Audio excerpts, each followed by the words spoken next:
what would be a good tip or good tips in terms of using credit cards wisely in your 20s and 30s when you're dealing with maybe not having a lot of income power? The millennial generation is as follows. Welcome to Surrounded by Idiots Radio Podcast. Helping to make your life 1% better every single day. This is the Surrounded by Idiots Radio Podcast. Hey, everybody. It's Tony Dufresne, PhD, back in town. Good to be back with you. Missed a week because I was traveling northern Wisconsin. That's a story for another day. But today, I'm very excited because I actually have my own financial guru advisor in the studio. And if you're watching on video, we got both of us on here. That's Aleks Cupi with Lifetime Investments and Insurance, and we're going to talk about in the meat of the show today. We're going to talk about debt, which everybody loves to talk about debt or doesn't love to talk about it, but it's a really important thing, especially for people in their 20s and 30s, and that's what we're going to focus on. The fact that you come out with student debt or you have a lot of debt or you don't, but then you're tempted maybe by credit cards. So we're going to talk about those evil credit cards. But first, it's the 3 good feels of the day. These are the 3 stories that I picked out over the week that are great stories that we want to, because there's so much shit out there and there's so much bad news and God knows what the hell Trump's doing. So we want to get past that and kind of look towards the goodness in people, and we want to remind people that there's a lot of good stuff that happens. It just doesn't make the network shows, or you don't hear a lot about it. So the first thing I want to talk about is one I found on Sunny Skies, and it was a college student. He walks 20 miles to the first day of work, so his boss gave him a car. So Walter Carr's vehicle broke down the night before. He was supposed to start a new job with a moving company, but he didn't panic. Instead, he set out on foot and walked more than 20 miles in the middle of the night to ensure he arrived on time. Well, Walter walked at least 14 miles, and then the cops picked him up. It was 4 a.m.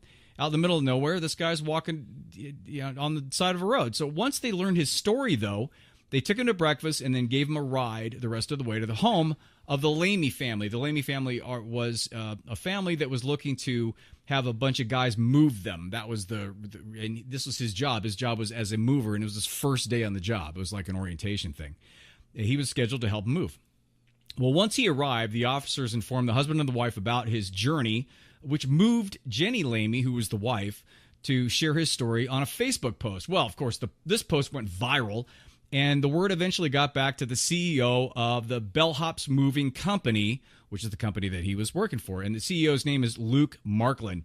So Markland drove to Alabama, where all this was happening, from Tennessee, because he told Walter, the guy who was walking, that he just wanted to meet him for coffee to personally thank him for all this stuff.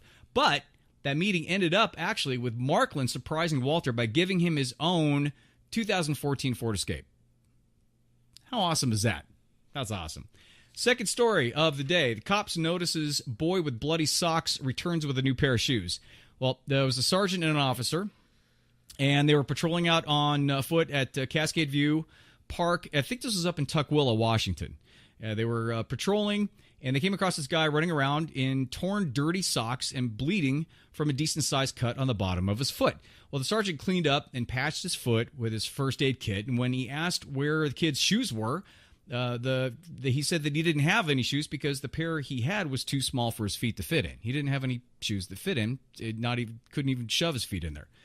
So the sergeant ran out and grabbed a pair of shoes for him, while the other officer, his friend, kept the kid busy. And he came back with not only a pair of shoes, but also with a bunch of popsicles because, what isn't better than a cold popsicle on a hot summer day?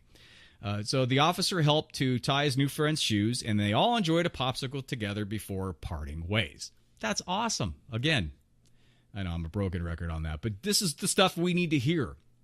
The third and last story that I have for you is a Georgia bicyclist carries wounded dog on his back, and he finds him a forever home. So this guy was out for a ride with a group of cyclists. His name is Jarrett Little, and he came upon a Great Dane mix that was in bad shape. The pup's back leg was broken, toe on his front paw was fractured, and he was covered in a road rash, which made it look to Jarrett like the dog got hit by a car. So Jarrett on his bicycle hoisted him piggyback style, the dog piggyback style on his back, and got on his bike for a 7-mile ride into downtown Columbus, Ohio. And at the local bike shop where he took the dog to get some food and water, the dog took on an immediate liking to a woman named Andrea Shaw. Well, she was in town on a business trip. So he gave her a good looking and sidled right up to her. And of course, she was totally taken by the dog. And she took the dog. So the dog's future was a done deal. And Shaw was going to make it. So she took him to the medical, to the vet, and got him all patched up, and then had him sent up to Maine. And now he's up there with her. See, that's the type of stuff we should be hearing.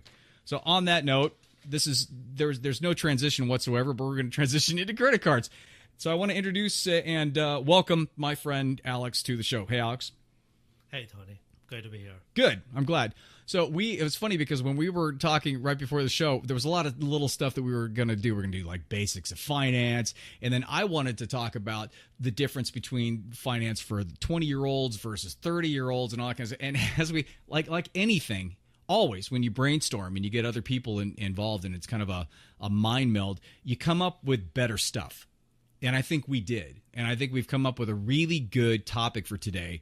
And it's about debt and credit cards, especially nowadays. I think it's such an important thing.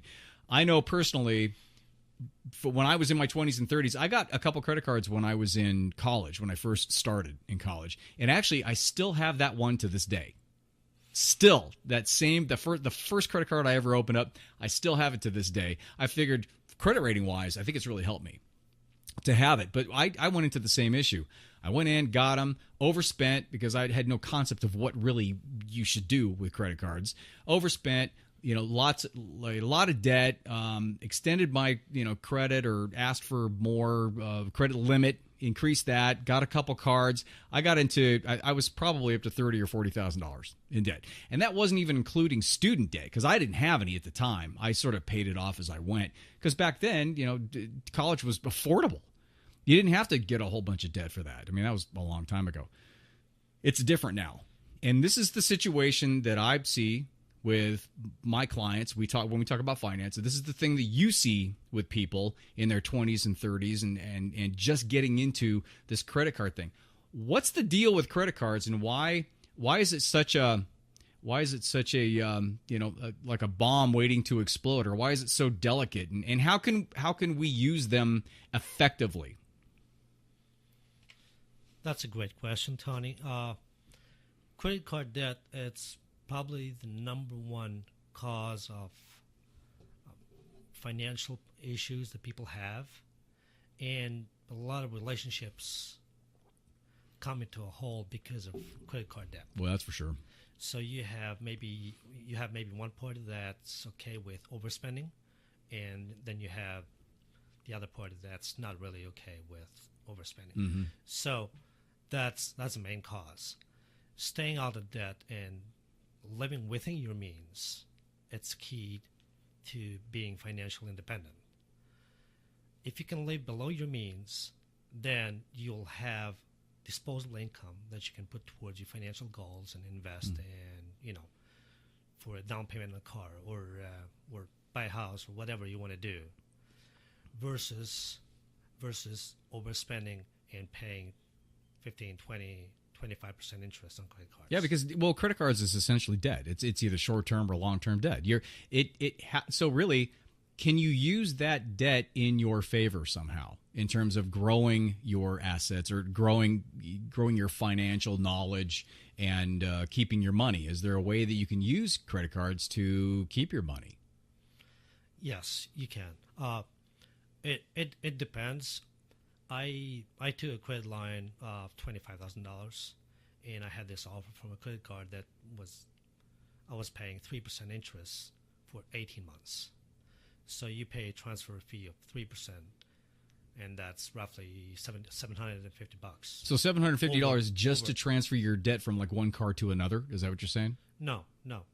I got it's called interest-free credit card transfer.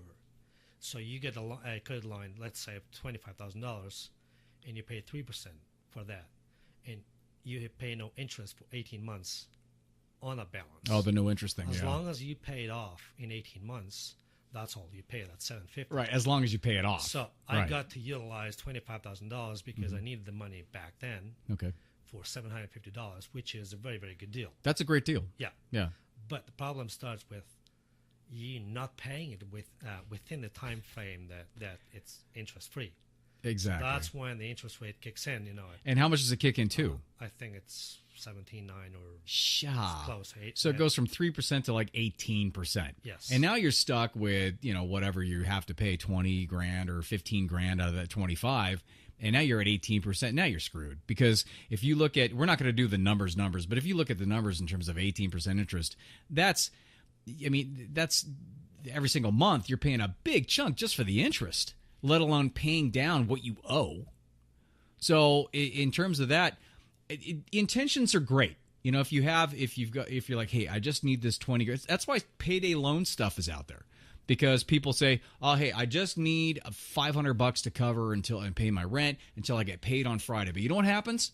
They get and they're paying 100% interest or something at those payday places. It's insane. But they get to Friday or they don't get paid, or something happens, or they don't have the money, or the money goes somewhere else. Now they're fully screwed completely. And it's the same thing with having the intention of doing something, but you're putting yourself out there in terms of getting money before you actually earn it. And that's the thing that a lot of people get into trouble with, is the fact that they actually spend something that they don't have. And that's the one issue, which is a credit card. A credit card is spending money you do not have necessarily at the moment. You may not have it. And that's why, because we talked about this, what's the average credit card debt? The average American credit card debt right now, it's around what? It's about $6,300. About $6,300. So you're floating $6,300 a month, give or take, on average. That means there's people a lot more, and then there's some that are less. But if you look at $6,300 and 18%, that every single month is going to be some money. I mean, I could do the math right now if I wanted to, but go ahead. If you carry a balance of, say, $6,300 and you're paying 18 or 20% interest, that's $100 a month, just on interest. Yes, on that. So at the end of the year, you're paying $1,200 in interest alone before you start making a dent on the balance. Mm-hmm. So you might think, oh, I paid $1,200, and I should have lowered my the balance by $1,200, but that's not the case. So you'd have to pay more than $1,200 in order to reduce the balance. And that money can be better spent where, obviously, because and especially the people in their 20s and 30s are people that usually listen to the show are at that age. In their 20s, under 40, adults under 40. And so it's a matter of if you've got to pay that, then it's not going towards you attaining higher levels of wealth or higher levels of income power, I guess. And because it's really throwaway money. It's exactly like, to me, it's exactly like buying a new car. I think that's the dumbest possible thing anybody can do in terms of an investment, because two things, especially if you get a loan on a new car, because they're really expensive now. I think the average new car is like 30 grand or 30 something thousand. You're getting a loan on it. So you're paying interest on whatever you're not putting down. And it's called a depreciable asset. A depreciable asset, it's the same thing as you have something, and instead of a house, like every single year you would think it gains value, it actually loses value every single year. Regardless of what you do, you could keep it in mint condition. You're going to lose value every single day of every single year until there's like no value to it and it's in a junkyard. So it's losing value, and you're paying out debt. You're paying out interest at the same time. That's why I think it's ridiculous, and that's why that kind of goes in the same thing as spending on a credit card that you don't have the money. So what would be a good tip or good tips in terms of using credit cards wisely in your 20s and 30s when you're dealing with maybe not having a lot of income power right now, just starting out, or getting a little bit more, but now all of a sudden in your 30s or your mid 30s, you're looking at, oh, there's a better car, maybe not a new one, or how about a house, or how about an investment, or how about more money in my retirement? What would be a tip in terms of using credit cards wisely through those time periods? First of all, borrowing on credit cards to finance your lifestyle, it's foolish. And the key to staying away from that is to know the difference between the must-haves, which are the basics, and things that people want to have. Mm-hmm. Okay, the must-haves, of course, you need to have a place to stay. You need water. You need air conditioning. You need food, and you need a car to get from A to B. Those are the basics that everybody has to have. But a newer car, a boat, an exotic vacation. So all the things that I bought when I was there. Those are things that you don't need to have in your day-to-day life. The only time it makes sense to use borrowed money and maybe use credit cards is when the benefit you're going to get from them, it's bigger than the cost. Let's say you're going to put $1,000 on a credit card. Whatever it is that you're going to do with that $1,000, and especially if you're a business owner and you need to do something, you need to invest in your business, but you don't have the money. So you can use credit cards to put $1,000 on a credit card. But you know that if you're going to pay, let's say, 15%, which is $150 here, right? But you're going to gain $200 or $250 from that transaction alone, then yes, you cover the cost of borrowing the money, and you made some money. So that's a wise way to use credit cards. What do you think about points? And because that's how I use them. I pay them off every single month. I have no debt outstanding on my cards at all. I've gotten to that point where I've created enough discipline to where I do not do that. It's taken a long time. I'm not going to lie to you. I did a lot of stupid stuff on my credit cards when I was younger, but at this point I don't do that. What I do is I have two cards, a MasterCard and a Visa. They're both the travel cards. One's American Airlines and the other one's like a preferred or whatever. And there is a fee on them, but I get the points are great on them, and then I get stuff. I mean, I've traveled, I've gotten hotel rooms, I've gotten rental cars, and I've gotten flights all from the points that I get from those. Now, do you feel as though that's a good thing to use your credit cards for that? Because I put everything every single month that I can on my card, and then I pay it off. Yes, I do exactly the same thing because for several reasons I use credit cards. First of all, whenever I'm shopping online, I don't want to use my debit card. Why? Because I don't feel safe putting my debit card information out there. And I think the debit card, it's not as guaranteed to get your money back if it is fraud. I think with a credit card, the credit card company, I think is better. Yes. Right? Okay. Yes. Okay. If there's an issue with a transaction or the information is stolen and the credit card is used by somebody else, you didn't use it, then you have the big credit card companies investigating this and going after the person who used it inappropriately, who stole your information. Right. So it's always better to use a credit card instead of a debit card in those situations. Okay. Yeah. Plus, I have a credit card that I get 2 points for everything that I use the card on, and I have accumulated a lot of points because I pay for rent, I buy online, I pay for groceries. Everything that I do, I use a credit card, and then at the end of the month, I pay it off. So it's the same as if I use my debit card, but I'm using credit card. I'm safer, and I'm accumulating points and building my credit at the same time. Oh, perfect. So that's the way to use the credit card appropriately. If let's say you already have a bunch of credit card debt, like most people have an average of $6,300 a month. Let's say you're in your 20s or 30s, you're not making a lot, you're making $12, $15, $20 an hour, and you've got some debt, you've got some credit card debt, or debt in general. You have a student loan, you have a credit card debt, maybe you bought something stupid on credit, or you're paying a car loan. If you have those things what's the best way to organize them, and what's the best way to pay them off? The first step is to organize them based on the interest you're paying on those debts. So starting with the highest interest debt, going to the lowest, and that's the way you should start paying them off. Okay. Because you want to get rid of the ones that have the highest interest first, and then work your way towards the ones that have the lower interest. With the higher interest, would you pay more than the? I know paying the minimum is a dumb idea for credit cards because you'll never pay them off. But would you try to put more money towards the higher interest ones to get them paid off faster, or is there a particular formula? I guess it just depends upon the situation, right? In terms of how many debts that you do have.